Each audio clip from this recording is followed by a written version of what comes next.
स्वा तत्सवितुर्वरेण्यं भर्गो देवस्य धीमहि धियो यो नः प्रचोदयात्। ओम ऐं ह्रीं क्लीं चामुंडा विच्चे। मित्रों, मैं रामोद पांडे शास्त्री आज कुमारी वैष्णवी चैनल से आप लोगों के समक्ष श्रीमद् देवी भागवत पुराण पंचम स्कंद के 24वां अध्याय को प्रस्तुत करने जा रहा हूँ। इस अध्याय में शुंभ का ध्रुमलोचन को देवी के पास भेजना और ध्रुमलोचन का देवी को समझाने का प्रयास करना। व्यास जी बोलते हैं, भगवती का यह वचन सुनकर वह दूत विस्मित हो गया। उसने देवी से कहा, हे सुंदर कटाक्ष वाली, तुम स्त्री स्वभाव के कारण साहस पूर्वक यह क्या बोल रही हो? अर्थात उसके समझ के बाहर रही बात।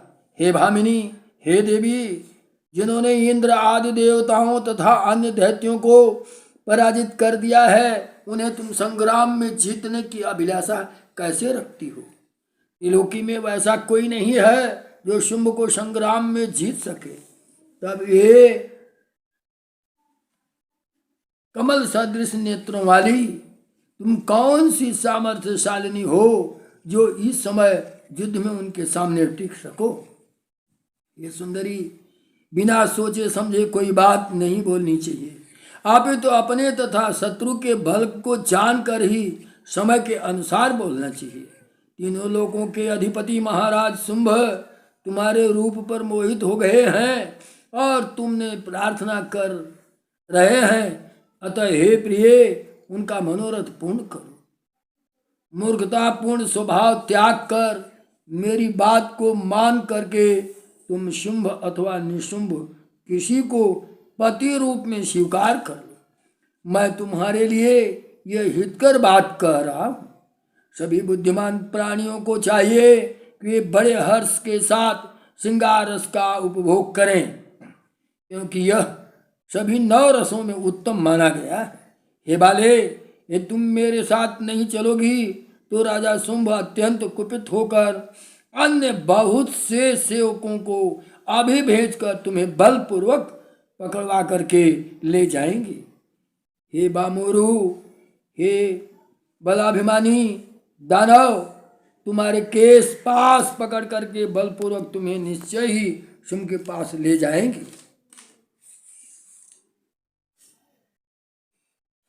इसको बार बार यह माता जी को, देवी माँ को भयभीत कर रहा है।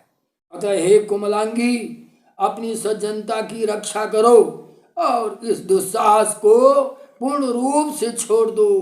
तुम सम्मानित होकर उनके पास चलो, क्योंकि तुम सम्मान की पात्र हो। तीक्ष्ण बाणों से होने वाला युद्ध और कहाँ रतिक्रिया में उत्पन्न होने वाला सुख। सार असार बात पर सही सही विचार करके तुम मेरे हितकर वचन को मान लो और शुंभ अथवा निशुंभ को अपना पति स्वीकार कर लो। इससे तुम परम सुख को प्राप्त करोगे। माता जी बोलती हैं, हे महाभाग दूत, तुम बात करने में निपुण हो, यह सत्य है।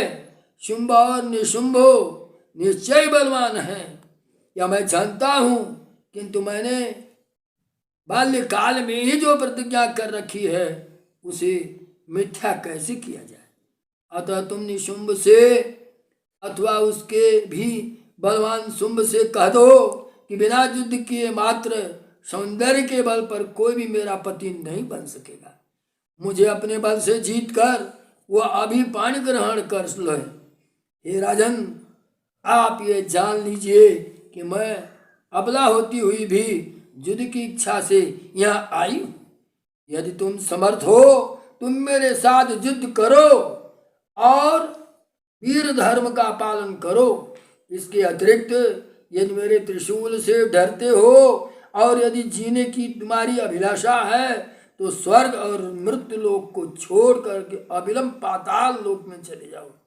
हे दूत, अभी जाकर के अपने स्वामी से आदर पूर्वक ये बातें कह दो। इसके बाद वे महाबली शुंभ विचार करके जो उचित होगा उसे करेंगे।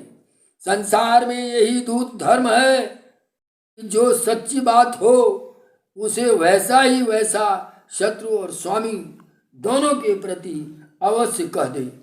ये धर्मज्ञ, तुम भी वैसा ही व्यवहार करो, विलंब मत करो। उस समय भगवती जगदम्बा के नीति युक्त, शक्ति संपन्न, हेतुपूर्ण और ओजस्वी भजन सुनकर के वह दूत आश्चर्यचकित हो गया और वहां से लौट गया। दैत्यपति शुंभ के पास पहुंचकर बार बार विचार करके वह दूत विनम्र भाव से अपने राजा को प्रणाम करके उनसे नीतिपूर्ण मधुरता से युक्त तथा मनोहर बात करने लगा। दूत बोलता, हे राजेंद्र, सत्य और प्रिय बात करनी चाहिए, इसलिए मैं अत्यंत चिंता में पड़ चुका हूँ, क्योंकि जो सत्य हो और प्रिय भी हो वैसा वचन निश्चय दुर्लभ है। अप्रिय बोलने वाले दूतों पर राजा सर्वथा कुपित हो सकते हैं। तथापि अपना धर्म पालन करते हुए भी मैं सच्ची बात कह रहा हूँ।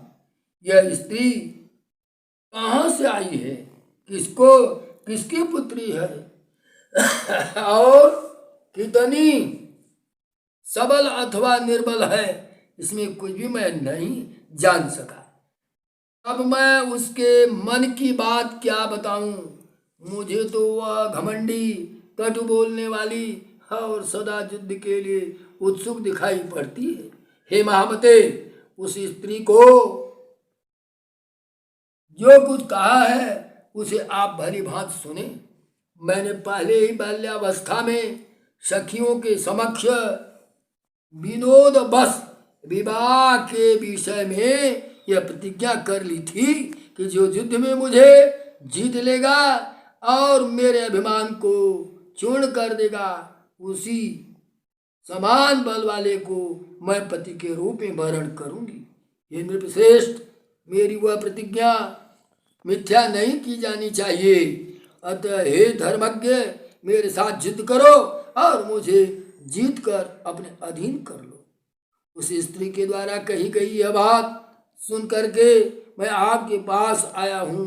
हे महाराज, अब आप जैसे भी अपना हित समझते हो वैसा ही करें। आयुधों से सुसज्जित तथा सिंह पर सवार वह युद्ध के लिए दृढ़ संकल्प किए हुए है। हे भूप, वह अपनी बात पर अडिग है, अतः जो उचित हो उसे आप करें। अपने दूत सुग्रीव का यह वचन सुनकर राजा शुंभ के पास ही बैठे हुए सूरवीर महाबली भाई ने शुंभ ने पूछा। शुंभ बोला, ये भाई, इस स्थिति में मुझे क्या करना चाहिए? महामते, सच सच बताओ। वह स्त्री युद्ध करने की अभिलाषा रखती है। इस समय हमें युद्ध के लिए बुला रही है। अतः युद्ध स्थल में मैं जाऊं अथवा सेना लेकर तुम जाओगे। ये निशुंभो, इस विषय में तुम्हें जो अच्छा लगे निश्चय ही मैं वही करूंगा। निशुंभ बोला, हे वीर, अभिरण क्षेत्र में न मुझे और न तो आपको ही जाना चाहिए। महाराज शीघ्र ही ध्रुमलोचन को भेज दीजिए। यह ध्रुमलोचन वहां जाएगा और युद्ध में उस सुंदर नेत्रों वाली स्त्री को जीत कर और उसे पकड़ कर यहाँ ले आएगा। तत्पश्चात हे शुंभो, आप अपने साथ सम्यक रूप से विवाह करना।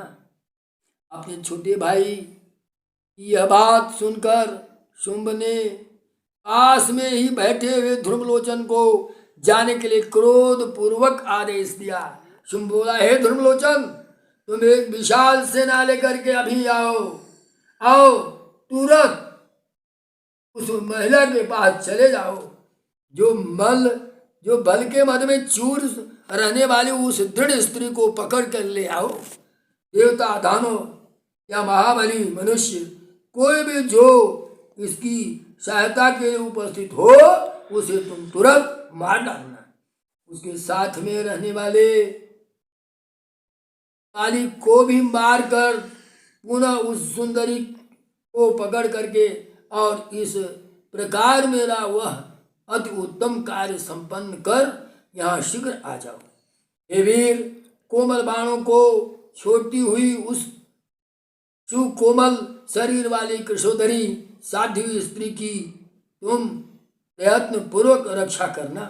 हाथ में शस्त्र धारण किए हुए उसके जो भी सहायक रण में हो उन्हें मार डालना, किंतु उसे मत मारना। सब तरह से प्रयत्न पूर्वक उसकी रक्षा करना। जी अपने वाणी में बोलते हैं, अपने राजा शुंभ का यह आदेश पा करके ध्रुमलोचन उसे प्रणाम करके सेना के साथ चल पड़ता है। युद्धभूमि में पहुंचता है। उसके साथ में 60,000 राक्षस थे। वहां पहुंचकर उन्होंने एक मनोहर उपवन में विराजमान भगवती जगदम्बा को देखा। हरिण के बच्चों के समान नेत्रों वाली देवी को देखकर वह विनम्रता पूर्वक उनसे मधुर हेतु युक्त तथा सरस वचन कहने लगा। हे महाभाग्यवती देवी, सुनो, शुंभ तुम्हारे विरह से अत्यंत व्याकुल है। नीति निपुण महाराज ने रसभंग होने के भय से उद्विग्न होकर के शांति पूर्वक तुम्हारे पास स्वयं एक दूत भेजा था। हे सुमुखी, उसने लौट करके विपरीत बात कह दी। उस बात से मेरे स्वामी महाराज शुंभ के मन में बहुत चिंता व्याप्त हो गई है। ये रस तत्व को जानने वाली शुंभ इस समय काम से विमोहित हो गए हैं। वह दूत तुम्हारे सहे तुक वचनों को नहीं समझ सका। तुमने जो यह कठिन वचन कहा था कि जो मुझे संग्राम में जीतेगा, उस संग्राम का तात्पर्य यह नहीं जान सका। हे मानिनी, संग्राम दो प्रकार के होते हैं, एक काम जनित और एक उत्साह जनित। पात्र भेद में समय समय पर इसका अलग अलग अर्थ निकाला जाता है। हे बामोरु, उस दोनों में आप ज्योति के पास होने वाले संग्राम को काम जनित संग्राम और शत्रु के साथ होने वाले संग्राम को उत्साह जनित संग्राम कहा जाता है। एकांते उनमें प्रथम रतिजन्य संग्राम सुखदायक और शत्रु के साथ किया जाने वाला उत्साहजन्य दुखदायक कहा गया है। हे सुंदरी, मैं तुम्हारे मन की बात जानता हूँ। तुम्हारे मन में रतिजन्य संग्राम का भाव है। मुझको यह सब जानने में निपुण समझकर ही महाराज शुंभ ने विशाल सेना के साथ इस समय मुझे आपके पास पहुंचा है। ये महाभागे, तुम बड़ी चतुर हो। मेरे मधुर वचन को सुनो। देवताओं का अभिमान चूर्ण कर देने वाला त्रिलोकी का स्वामी शुंभ को पति रूप में स्वीकार कर लो और उसकी प्रिय पटरानी बन करके अति उत्तम सुख भोग करो। आम संबंधी बल का रहस्य जानने वाला विशाल बाहु शुंभ तुम्हें जीत लेंगे। तुम उनके साथ विचित्र हाव भाव करो, वे भी वैसे ही हाव भाव प्रदर्शित करेंगे। वह कालिका उस अवसर पर हाथ विलास की साक्षी रहेगी। इस प्रकार काम तत्व के परम वेत्ता मेरे स्वामी शुंभो काम युद्ध के द्वारा तुम्हें सुख शैया पर जीत करके शिथिल कर देंगे। हे महाराज शुंभो, अपने नखों के आघात से तुम्हें रक्त रंजित शरीर वाली बना देंगे। दांतों से काट कर तुम्हारे ओठों की खंडित कर देंगे। तुम्हें पसीने से तर कर देंगे और मर्दित कर डालेंगे। तब तुम्हारा रति संग्राम संबंध में मनोरथ पूर्ण हो जाएगा। हे प्रिय, तुम्हें देखते ही शुंभ पूर्ण रूप से तुम्हारी वशीभूत हो जाएंगे। अतः मेरी उचित कल्याणकारी और सुखकर बात मान लो। तुम मनीषियों में अत्यंत माननीय हो अतः गणाध्यक्ष शुंभ को स्वीकार कर लो। जो शस्त्र युद्ध से प्रेम रखते हैं वे अवश्य ही मंदभाग्य हैं। रति क्रीड़ा में प्रीत रखने वाले हे कांते,